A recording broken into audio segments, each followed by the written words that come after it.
আমি আমার লেকচারের জন্য কখনো কোনো ফি নেই না।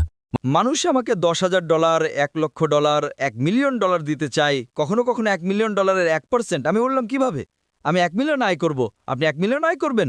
আমি বললাম না, আমি এখানে যা পেয়েছি তাতেই খুশি, আমি এমনিতেই মিলিয়ন আয় করছি, উম্মার কাছ থেকে কেন টাকা নেব? এটা পশ্চিমা বিশ্বে একটি ট্রেন্ড বা প্রথা হয়ে গেছে, প্রবেশের জন্য টাকা নেওয়া হচ্ছে। এটা কি? যদি সাহাবারা এবং আমাদের নবী ইসলামিক লেকচারের জন্য টাকা নেওয়া শুরু করতেন, আমরা কি মুসলিম হতাম? না, টাকা নেওয়া হারাম না, কিন্তু আপনার এটাকে ব্যবসা পরিণত করছেন। আপনি যদি চাকরি করেন এবং বেতন নেন সমস্যা নেই, কিন্তু এটা এখন একটা ব্যবসা পরিণত হয়েছে।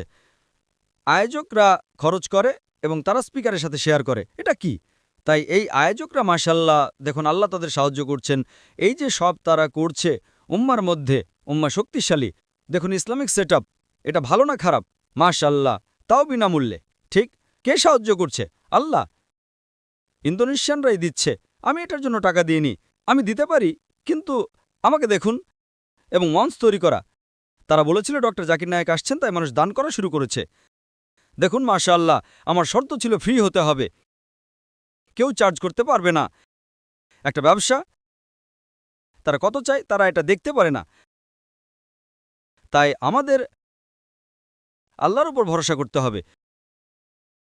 পেশাগতভাবে দাওয়া করুন। জানেন আমার রোলস রয়েস কোথায়? আমার রোলস রয়েস হলো এই ক্যামেরাগুলো। জানেন এই এক একটা ক্যামেরার দাম $3 লক্ষ বেশি।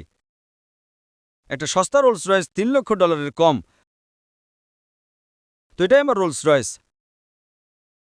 আমরা আল্লাহর রাস্তায় খরচ করছি, তাই আমরা গর্বিত যে আমরা দাওয়ার জন্য প্রযুক্তির সেরাটা ব্যবহার করতে চাই। এবং যখন আপনি প্রযুক্তির সেরাটা ব্যবহার করবেন, আল্লাহ আপনাকে দেবেন। তাই আমরা আল্লাহর রাস্তায় ব্যয় করি, আল্লাহ আপনাকে বহুগুণ ফিরিয়ে দেবেন। আশা করি উত্তরটি পেয়েছেন।